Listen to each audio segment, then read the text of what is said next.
il y a des mouvements de grève de professeurs des écoles.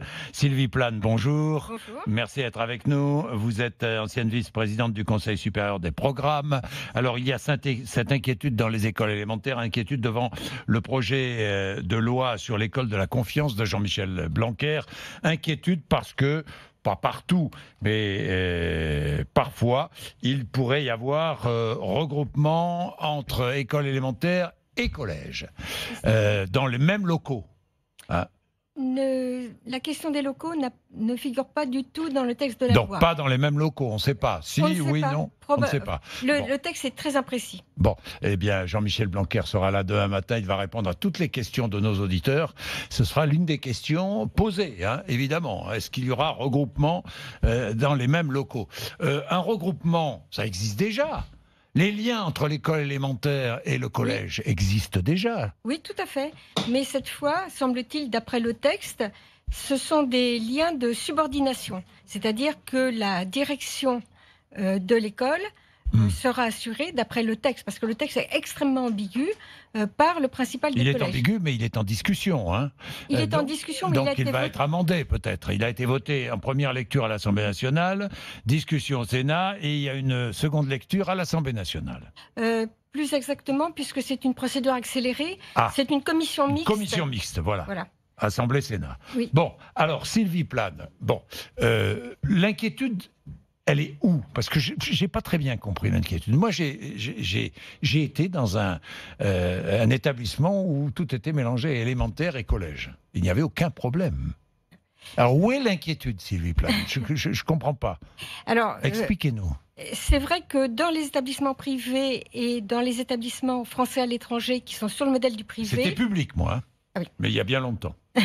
Alors, c'est vrai que c'est une même direction. Mais actuellement, les établissements du secondaire, c'est-à-dire les collèges, dépendent du département et les écoles dépendent des communes. Ce sont toujours des écoles communales.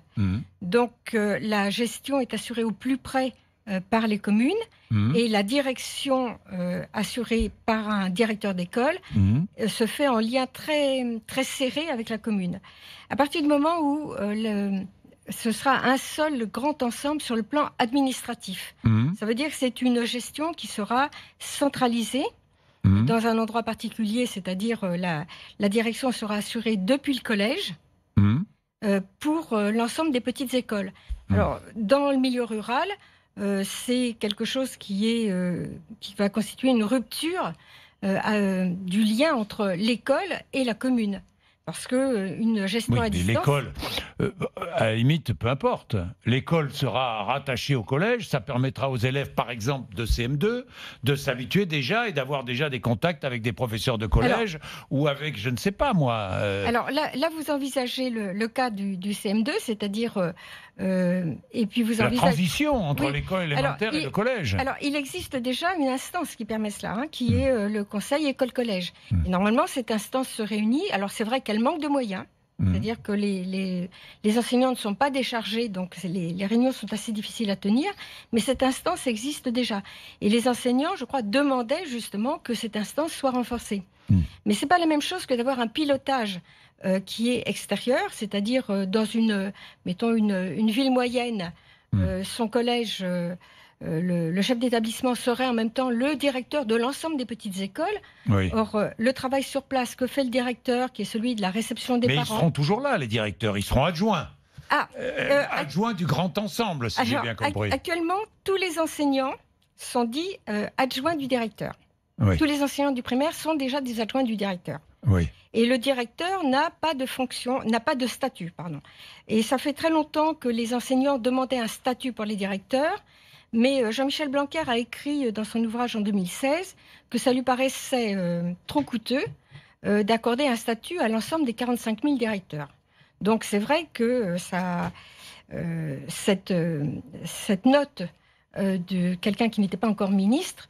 vous savez ce que je crois aussi quand même, quand j'entends les réactions, et je vous écoute, c'est que vous parlez beaucoup des directeurs, des enseignants et tout, mais pas des enfants. Je vois pas en quoi un lien entre l'école élémentaire et le collège nuirait aux Alors, enfants. Vous dites école élémentaire, mais là-dedans, il est question aussi des maternelles.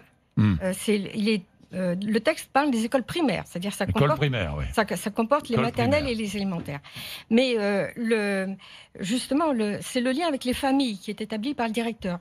Le directeur, c'est le Mais représentant il de ne va l'État. pas disparaître, le directeur. Mais Il sera membre de l'équipe pédagogique de l'ensemble. Ça n'est pas dit dans le texte. Je crois que le problème vient de... Ces précisions, on va les avoir, j'espère, demain. Oui. Vous savez, c'est un texte qui est apparu sous la forme d'un amendement et qui ne figurait pas donc dans le projet initial déposé par M. Blanquer. Oui. Ce qui fait qu'il a échappé à l'étude d'impact qu'opère le Conseil d'État. Normalement, le Conseil d'État, s'il avait eu ce texte, il aurait fait à ce moment-là des remarques. Il aurait peut-être dit, il aurait examiné avec des arguments juridiques le texte, il aurait dit là, il faut des précisions, etc. Bon. Le fait que c'était déposé sous la forme d'un amendement a fait que ça n'a pas pu être traité véritablement. D'où l'inquiétude des enseignants. D'où l'inquiétude des enseignants. Bien, merci beaucoup Sylvie Plane.